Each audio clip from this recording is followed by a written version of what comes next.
everyone. Welcome to Breakthrough, a Dale Carnegie podcast. It is awesome to have you guys here. We have a special guest today. This podcast is for student leaders. It is for parents. It is for teachers, anyone who wants to be inspired and learn from the best of the best. We are looking forward to having our guest, Dr. Mary Hemphill, today. She is the CEO and founder of Limitless Leader, a company that helps individuals ignite the leader in themselves. Man, can all of us learn from her? She has served better in her communities, companies, and personal career. She is a leadership expert, educator. She has over 15 years of professional experience as a teacher, administrator, state director, and university professor. Guys, she has done it all. She holds a PhD in leadership studies and has led, coached, and impacted close to 25,000 individuals around the world, not just in the US, around the world, for transformational and innovative strategy, self-empowerment, and leadership. Man, she covers all the bases. And so we're so excited to have Mary here today. Mary, can you start off with sharing a little bit how you got into leadership? So take us back. If it started in childhood, whenever it did, where did that passion ignite? Absolutely. First of all, thank you so much, Faith, for having me here. I'm super excited to engage with your community. And I'm going to say that my leadership journey literally started the moment I decided I wanted to be an educator. I think I was 3 years old and my mom came in and she was like, "What are you doing with your dolls?" And I said, "I'm set up a classroom and I'm grading them." And I had watched school. I had watched my mom and how at the time she was on the school board. And so I had been in schools. I wasn't, a foreign to the concept. And I will say, as soon as I became old enough to say, you know what, this is what I want to pursue, I became a North Carolina teaching fellow. And I did not realize the impact of leadership until I had the perfect non-example of what a good leader is. And I think that's with anything. When you experience something that is negative, you're like, what is the polar opposite of this? Because I don't want other human beings feeling this way. Immediately as a teacher, I said, I don't want to make my teachers feel less than. I want to build them up so much to the point where it's contagious. And they go back into their classroom and their students feel it. And it was then as a teacher, I decided I wanted to be on this path.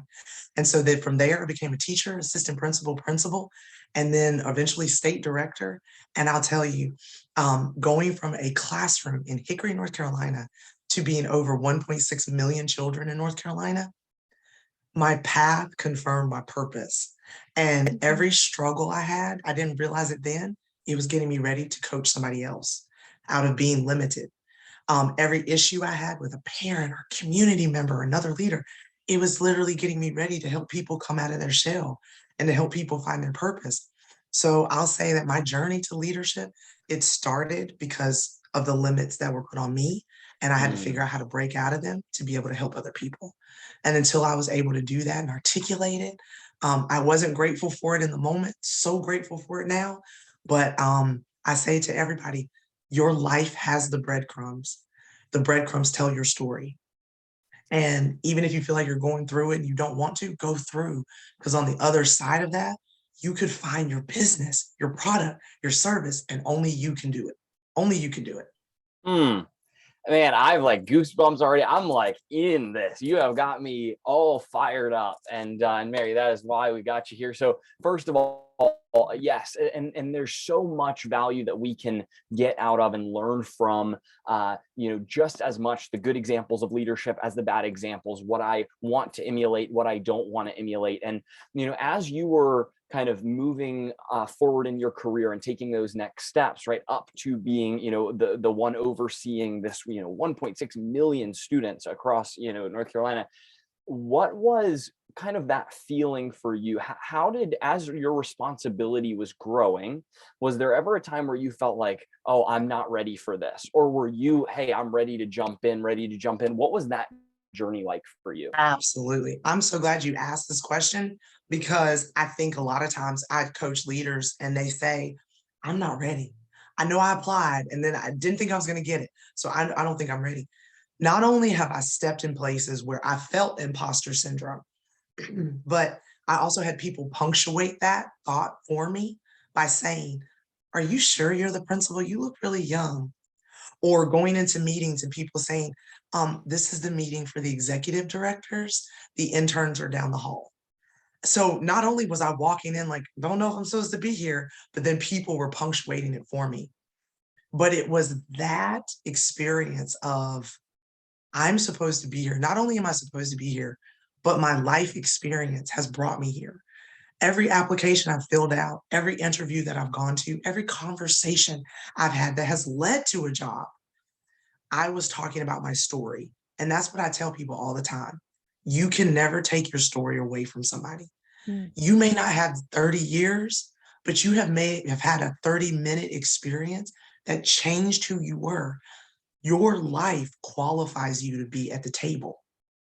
And if you've heard me ever speak, I know Parker, you have, but my motto is, if you're not at the table, you're on the menu. So we can unintentionally put people on the menu because they don't look the part, because they don't have the years we think they should have, because they sound different, because maybe they took a different path. And how many times do we disinvite people simply by what we see on the outside? Because Parker, every single time I've gone into a school, I've sat at the table or opened my mouth, I dismantle assumptions by the fact that I do have solutions. I do think about things differently. I do want to innovate spaces. And it's not a gotcha or a, oh, see, I could do it. But there's nothing better than having imposter syndrome and walking out being like, you know what? I deserved it. I worked for it. I've lived through it. I deserve to be at this table, not because I've lived the years, but because I'm passionate about the work and I know my heart's in the right place. Now I'm glad you're on board with it, but I'm still going to do the work. That's not going to stop me. And the other thing with this is too, and I tell this story a lot, my first principalship, I was the youngest principal in North Carolina. And for many, many months, that beginning of that school year, I said, I don't know, like, I think I've bit off more than I can chew. But I remember I was at Car Riders and I had a kindergarten baby and I opened the door. She came in and I always gave my kids hugs. I was like, come on, we're gonna have a great day. She hugged me around my leg and she said, Dr. Hemphill, I've never seen anybody who looks like you who was in the front office. Mm. And for me, I knew right then that my imposter syndrome, that may stop me for a second, but it wasn't going to stop me in my tracks. What we don't realize is when we have imposter syndrome, you're breaking down barriers for somebody else. You're making it a little bit easier for them to be in that space. So it was worth the fear. It was worth the months of me having to work through my stuff to know that I matter and to know that I deserve that position, because she'll never forget the fact that she saw somebody who looked like her, sounded like her, had her background, and was in the main office. Not, and there's nothing wrong with it, but I wasn't cleaning the building. I wasn't serving. I was literally her leader. That's why we have to get over the imposter syndrome and work through it ourselves, because we may be somebody else's answer. It sounds like being someone else's answer really motivated you. It seems like time and time again, whenever students, said these things to you, it kind of got you over that hump as you were trying to work through things yourself and overcome that Yes. imposter syndrome. And that passion that you have, as well as your story, you're right. No one can take that away from you. And so listeners that are listening to this who might be younger and wanting to step into leadership positions, but they feel that imposter syndrome, what if they're hearing those comments that people have made to you that may have been negative, right, and held you back for a second, but you got over it? What would you say to them? What would your advice be to them to overcome challenges like that? Absolutely. I love this question because what I found many times through trial and error is that everything that was for me came because I was my authentic self. And I'm going to say for young people, whether personal or professional, if it is for you, it is not going to come to you and create chaos or confusion. Okay. What I mean by that is I landed, absolutely, Faith, absolutely. I landed my biggest contract for my company because I was authentically me. What I mean by that is an organization was looking for a DE&I coach.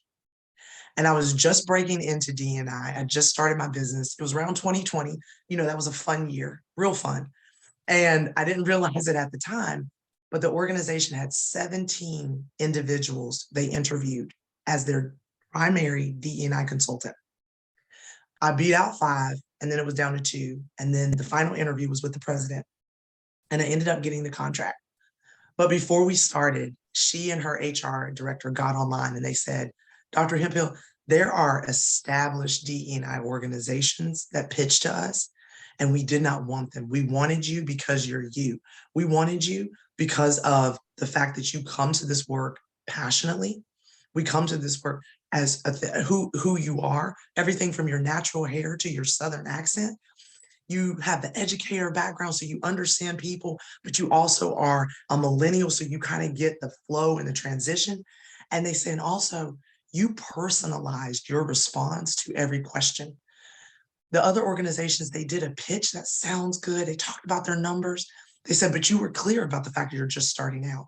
But we didn't want that type of canned answer. We want you. That's when I realized, again, nothing's going to come to you in chaos and confusion. So for people, young people, particularly Gen Z, everything that makes you unique is why your niche is yours. If you are not who you are, the fabric of how you're stitched together, the essence of how you got to this place, you could miss out on responding to your greatest client, the greatest need, the greatest book you'll ever write, the greatest podcast you'll ever record. So as you define yourself and whatever it is that you want to put out there, the answer is going to be in people who resonate with you, not with people or clients or any type of contract that requires you to step away from who you authentically are. Because see, when you're in your flow and when you're providing on that level, everything's better. Your impact is greater because you don't have to play, what mask do I need to put on today? What do I need to say today? You just show up. And the thing is every young leader that I've coached, they say, but Dr. Hemphill, it doesn't feel like work. It's not supposed to because it's yours. So stay in the flow, stay authentically you, and stay proud of the fact that nobody else is like you. That actually is your biggest selling point. Oh, it's so powerful. And the real, when we look at how can I bring my authentic self? How can I be clear about what I'm bringing to the table? A lot of times, even for me, the things that I'm hearing for students that I work with, it's like, oh, well, if I actually tell them, like, I just want to tell them what they want to hear, what I think they want to hear. Right. And in this situation, a great example of if you had done that and said, oh, I think they want to just see my case studies and experience. And like, if you had brought that, then you would have been on this list with everyone else who is, well, it wasn't really a great fit for us. Right. And so really being able to bring yourself, bring you, it's not that, yes, people will say no. Like, I'm sure there are going to be people out there who say no to that. They don't want to support someone early on, whatever, but you're going to find the right people. You might not find everyone, you're going to find the right people, right? And so as you were starting to discover, and as you're talking to more people about this idea, you mentioned it doesn't feel like work because it's just what you get to do, right? For students who are high school, college students trying to find direction, discover their passions, what did that look like early on for you? And also, for them as they're discovering, what should they be doing? Yeah, absolutely. 2 things. I would say ask and do it scared.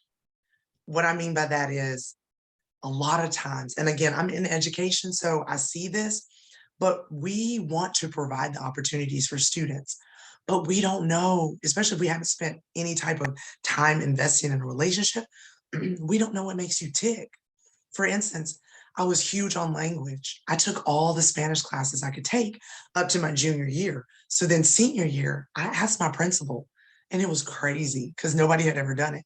I said, can I teach an ESL class with a teacher, but can I do it for credit? They were like, we've never done that before. And I said, well, what if I work with the counselors and I get the credit, I write up a syllabus, I do all those things? Perfect, do it. I was the first high school student to teach an ESL class for credit, but I wouldn't have known that was an opportunity.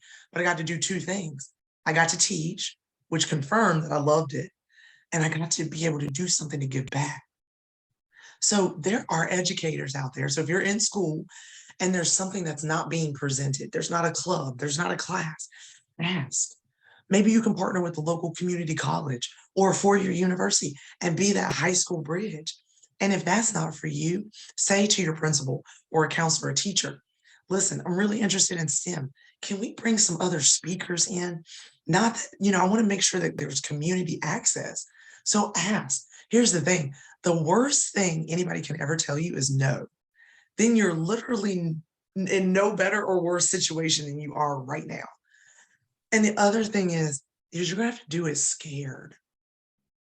What I love about Gen Z is that the amount of resources and human capital at your disposal starts with this fact of this device where 7.9 billion people are at your beck and call. You just have to shine the light so they know exactly what direction to go in. What do I mean by that? When I say do it scared, you may be the first in your family to do the thing. You may not have a blueprint for how it looks, or you may be following the lineage of a very successful family history. That doesn't mean you can't put your spin on it. That doesn't mean you can't innovate it. That doesn't mean that you can take the path less traveled, because again, that might be your answer. But if you don't ask and you don't do it scared, you're never going to know what's on the other side of that no, which may be a yes. It's just waiting on you to ask the question. And there are also, too, what I love about Gen Z, and I don't think enough people do this, you all have answers for questions that haven't been asked yet. But we're never going to know if we don't invite you into the rooms, into the committees, into the positions. So for me and my organization, I'm always saying, listen, this may be a 19-year-old, a 20-year-old, 21-year-old, but they see the world so differently. We could be missing something if we're not asking them their perspective on this. And then y'all, it's not going to sound like what it sounded like 10 years ago. And that's okay. But if it does sound different, what's my body language? How am I posturing myself so I don't shut a young person down by what my face and my mouth did not say? So I want to make sure that for my team, I always tell them 80% of what you say is your body language. I don't ever want us to shut somebody down because we frowned or we were like, that's not going to work. Because again, if we say we're limitless, then we can't put limits on people by how we respond to them. So I always tell leaders, be open to the fact that you're going to get some questions and ideas unlike anything you've ever heard. That may be what's going to keep your organization afloat. Because if COVID's taught us nothing, it is to get ready for what's going to happen in the future. Mary, thank you for giving us an insight to how you express and how you work as a limitless leader. Because if your mantra, is to be a limitless leader, giving us the insight to how you run your team, right? How you express the need to be open and to have humility when it comes to looking to Gen Z for that information as well and things that they can learn from, because so often, we're looking to the older generations to learn from them.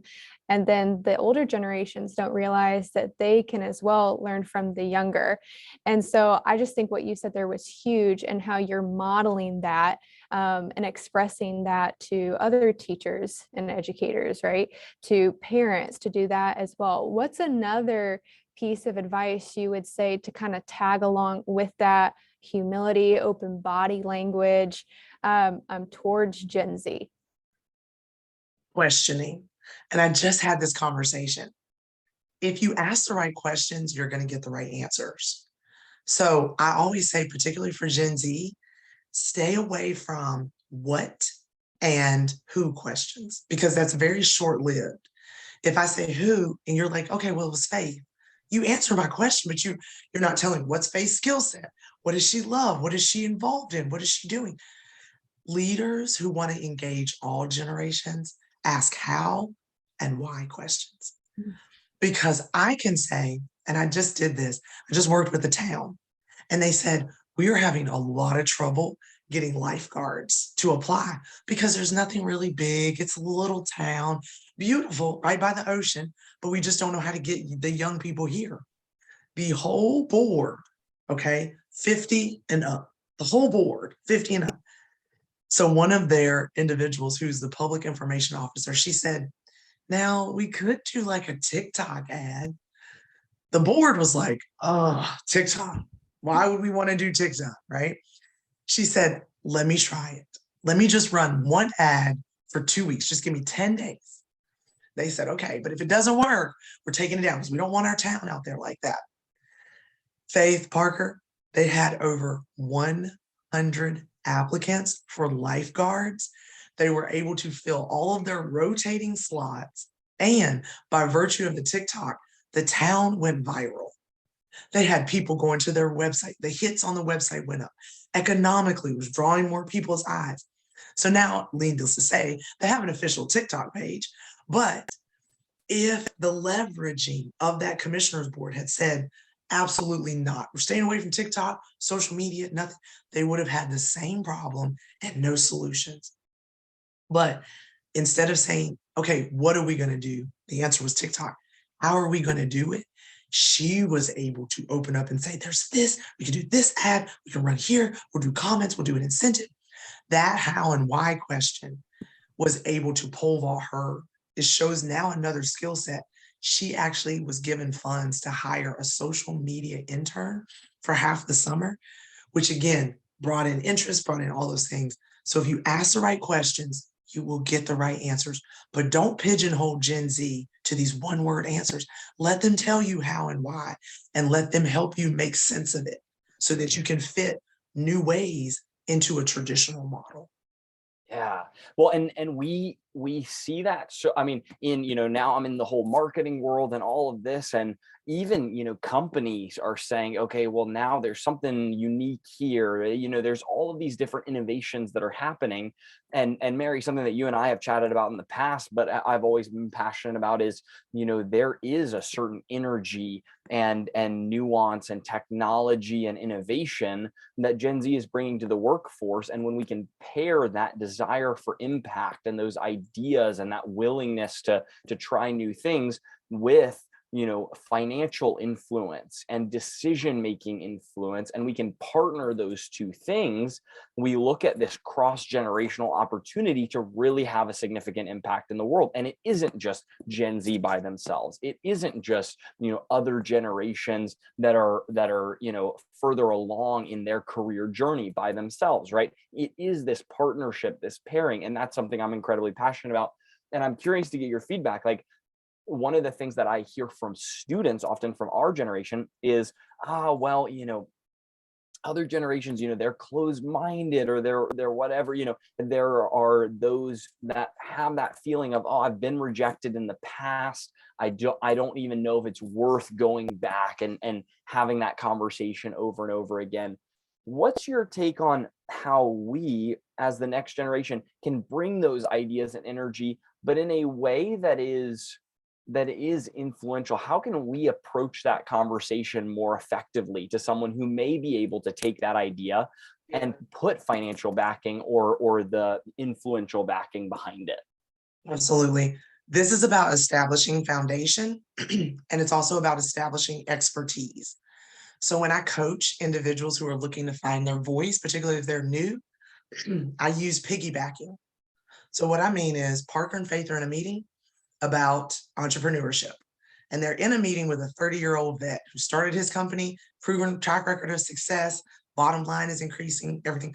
But you both recognize he's owning the meeting. Everybody's looking to him for an answer. Everybody's looking to him to respond. Y'all are trying to find the entry point, piggyback. So Parker would say something like, Richard, that is a fantastic idea. I actually had some experience with that, except we tried to be able to do this. I love that foundation. One of the ways we can reach a different audience is by using your idea and ... Then Faith piggybacks. Richard, absolutely think that the market is ready for that idea. We know that this recession's coming up. You made a really great point. Might I also add that? So it's like a yes and. Yes, I acknowledge the fact that you have been at the table for 30 years, but let me also leverage your idea. Thank you for that foundation, but I'm going to step on your ledge to create my space. So when you do that, that other individual feels like, okay, they're listening. They're able to analyze and operationalize new ideas.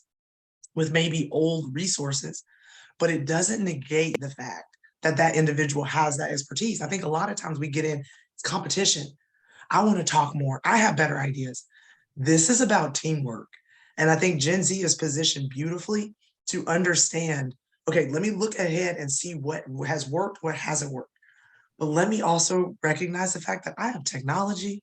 I can do this in terms of I can get ideas in Bombay and Dubai and Texas right now just by creating this opportunity digitally so that I can bring that efficacy into the boardroom. But I got to use what the foundation that people have already utilized for me. So piggybacking is huge, but also making sure that you have advocates and mentors is very important. Mentors and advocates are two different things. Mentors are, Faith, listen, I'm pouring into you my story, what I've been through, and I'm listening to you to help you navigate in the moment. But an advocate specifically knows what Faith is trying to do with her company, her business, and her life. So as an advocate, I don't necessarily have to mentor Faith. I check in with her, but my goal is that I'm over here. I'm speaking her name in rooms her feet haven't been in yet. I'm saying to my boss, who is maybe the COO or the CEO, and they're like, I'm looking for somebody who, yeah, have you heard about Faith? She just graduated from this, she's getting her master's degree, she's in the entrepreneur house. You want her at the table. See the difference? And then I'm texting Faith, be like, expect an email, expect a phone call. Yeah. That's it. But she has to hire me as her advocate. She has to keep me updated quarterly on what she's working on so that as opportunities come my way, I'm floating them her way. Almost like a sponsor. So for Gen Z, I say, use the piggybacking, recognize who's in the room, leverage their expertise to build your foundation, but then also hire your mentor and your advocate, making sure that you're keeping them updated so that they can do the work and you can work together to start building that future. That is so good, Mary. You said so many good things in there with the piggybacking, making people feel acknowledged, valued, seen, heard. I feel like that's the core at what people truly desire whenever they're trying to get somewhere in conversation with people. They just want to know that they're being heard and that they're seen as individuals with the ability to make things happen and that has good ideas, so collaborating in that sort of way, having good communication skills is something that in Dale Carnegie with our Generation Next program that we teach young adults how to do, right? So if any listeners are here looking for that type of communication that will get you farther, not just in the classroom, but in your workforce coming up, that's a good place to start these tools that Mary's been talking about. And then as well as looking at mentorship and advocacy. A lot of people have heard of mentorship, but I don't know if many people have really heard the term advocate and done that in a formal way, checking in with someone quarterly or asking them to be their advocate, putting that on the front of people's minds. Because if someone says that they want them to be their advocate and here's what that entails, it puts a different spin on the way that people communicate them with others and the way that they're listening for places to name drop and to showcase those that they're advocating. So that's a great idea. It's something that a lot of people can benefit from. I'm going to be implementing that. So thank you, Mary. Mary, so we see so many good things that you've said and the people that you've impacted is just crazy amazing. Now, looking ahead in the future, what do you see like the next 3 to 5 years looking like on this limitless path you have ahead? Absolutely. I love this question. And we just actually met with our team and we decided, we're at a beautiful place where we're not a new company, but we can sort of, invest a little bit more. And I think that's going to be it. We are looking over the next 3 years to invest very heavily, not only in Gen Z, but also in those individuals who are really ready to take the limits off of their life to be able to create impact in community and career. And we want to do that not only by opening up our nonprofit, so we're really excited to open up that branch of Limitless, and that's to be able to give back. We have been so blessed.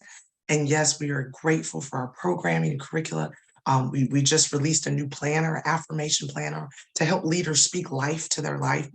But now it's ready. It's for time to go into the nonprofit and to be able to create programming where we can bring leaders in for a week at a time, take them through this programming, whether it be educators or corporate level, and really to say, okay, when it comes to purpose and community and social impact, how can we help you do that? We're in a great place right now with empowering the future work where lots of people working remotely. So work just looks different. We want our nonprofit to help people create that social impact in a limitless way and to be able to continue fueling their dreams. Well, and that could look like working a 9 to 5 or starting their own organization.